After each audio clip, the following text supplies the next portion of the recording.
여러분 안녕하십니까? 반갑습니다. 김동수입니다.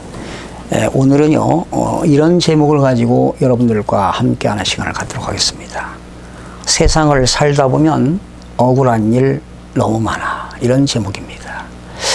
우리나라 법이 1400여 가지 법이 있는데요, 형법 41조에는 이런 게 있습니다.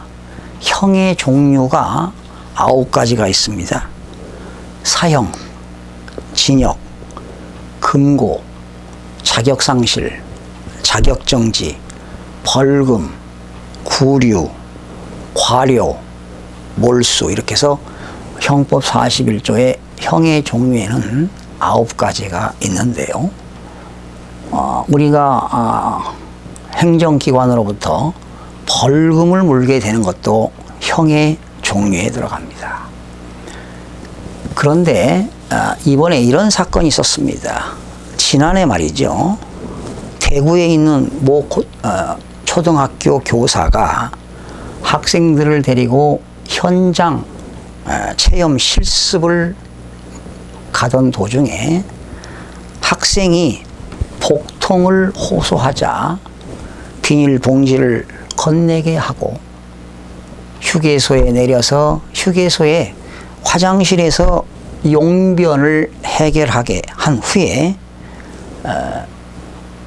비양이 상처를 입을까봐 학생들을 한쪽에 모아놓고 A 교사는 B양의 학부모에게 연락을 했습니다.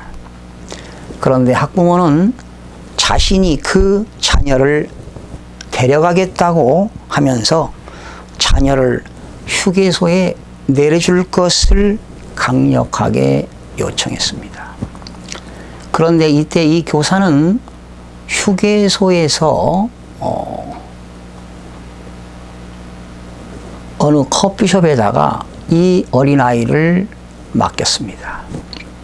그리고 부모와 통화를 했고 부모의 강력한 주장으로 아이를 휴게소에 맡겨달라고 부탁을 했습니다.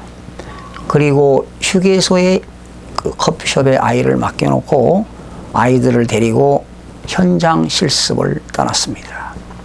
1시간 후에 그 어린 자녀의 부모가 와서 그 B양을 데리고 갔습니다.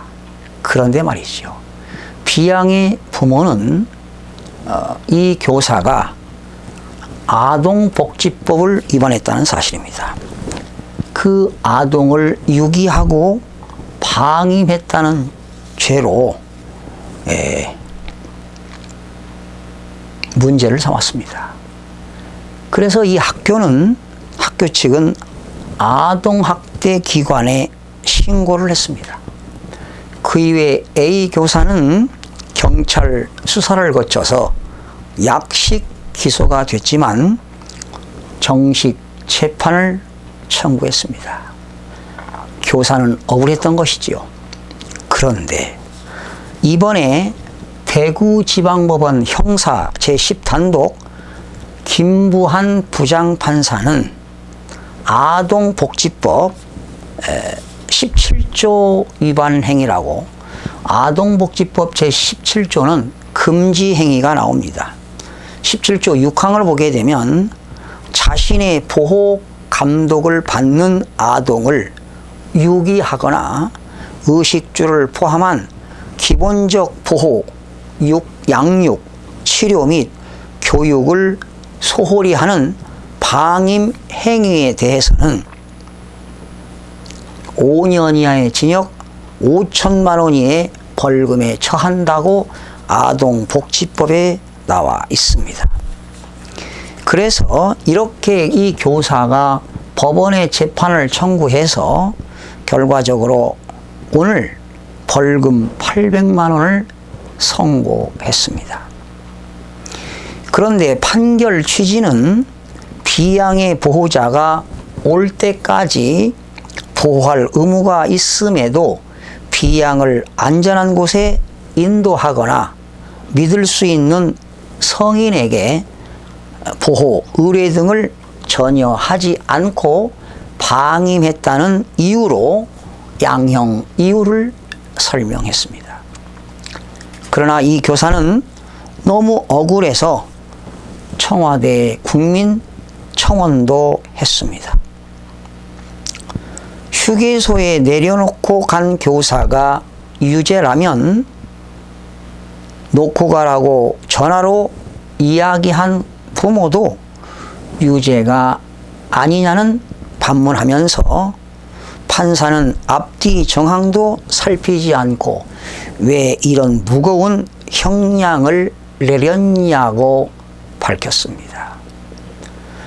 사실 교사라 하더라도 이런 어린아이들을 지도하는 초등학교, 중고등학교 선생님들이 어찌 아동복지법에 대한 지식을 얼마나 알겠습니까?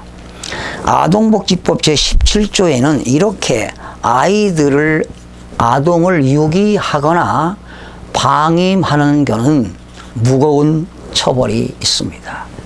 그런데 이 교사는 54세입니다.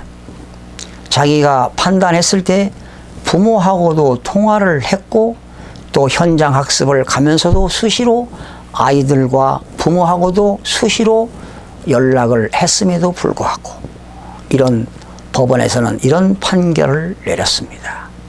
또한 이 교사는 얼마나 가슴이 아프겠습니까? 우리가 인생을 살면서 이런 수천 가지 되는 법 내용을 어떻게 알 수 있겠습니까? 참으로 안타까운 사건입니다.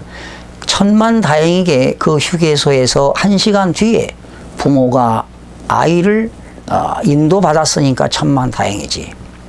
그래도 일단 법은 이 교사는 아이를 유기하거나 방임한 죄로 이렇게 원래는 무거운 형량입니다. 5년 이하의 징역, 5천만 원 이하의 벌금에 처하지만 이 부장판사는 800만 원의 벌금을 선고하는 양형 이유를 밝혔습니다. 자, 우리나라 법은 호에 걸면 코걸이요, 귀에 걸면 귀걸이입니다. 이제는 어떠한 의사결정을 할 때는 합리적인 의사결정을 해야 되겠지만 그러한 위기 상황에 처해 있을 때 참 의사결정하기가 어렵습니다. 이럴 때 어떠한 행동을 해야 될까요? 결론이네요. 어린 자녀들, 학생들을 데리고 이런 현장 체험을 가는 도중에 이런 한 학생의 복통으로 부모에게 연락을 해서 부모가 아이를 휴게소에 맡겨 놓으라고 한 부모도 잘못이 있습니다. 그러나 교사는 현장 학습 가는데 끝까지 책임을 져야 하는 의무도 있습니다. 이 교사는 이렇게 법원으로부터 그 양형을 받긴 받았습니다만은 벌금 800만 원을 받게 되므로 형법 41조의 형의 종류에 해당하게 됩니다. 만약에 이 A 교사는 법원으로부터 확정 판결이 되게 되면 10년간 학교, 학원, 교습소 등 아동 관련 기관에서 일을 할 수 없게 됩니다. 평생을 교직 생활에 몸담고 있으면서 이러한 아이들 현장 학습하는 도중에 이런 사건이 발생했습니다. 자, 이거 어떻게 해결해야 되겠습니까? 그러나 아이에게 큰 상처가 주어진 것도 아닙니다. 이렇게 부모가 선생님을 아동학대로 문제 삼는 것도 큰 문제라고 여겨집니다. 우리가 인생을 살면서 이렇게 억울하게 모르고 또 당하는 경우도 많습니다. 우리가 어떤 행위를 할 때는 합리적인 의사결정할 때는 본인 스스로 하는 것도 중요하지만 많은 사람들에게 요청하는 것도 요청해서 도움을 받는 것도 합리적인 의사결정이라고 생각이 되어집니다. 여러분, 오늘은 아동학대법에 관한 내용과 형법에 관한 내용을 살펴봤습니다. 여러분 대단히 고맙습니다.